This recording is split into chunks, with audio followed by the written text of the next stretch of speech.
aquests són els premis que porten el nom 1 de maig.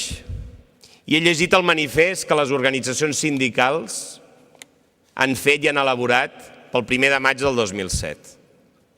I l'únic que us volia dir és que allò que s'expressa són els valors, són els compromisos també d'una ciutat com la ciutat de Barcelona.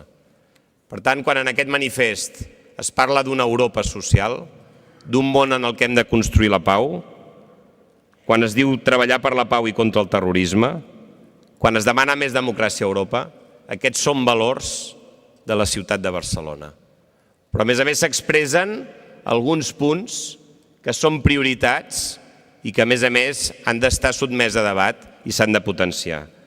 Quan es parla de la igualtat i l'ocupació de qualitat, he de dir que és un dels grans reptes que hem de construir. Quan es parla d'un treball més segur i saludable, o aconseguir la igualtat en gènere o per origen en el mercat laboral, són elements molt importants.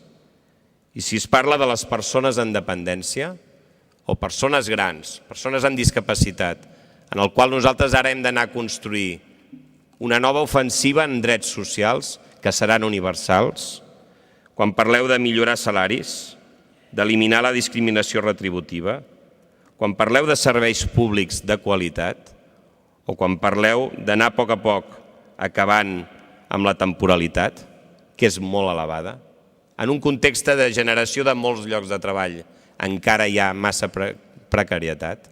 Tot això us vull dir clarament que són valors, són propostes, són compromisos en els quals la ciutat de Barcelona hi està adherit i està disposada a treballar-hi a partir d'ara.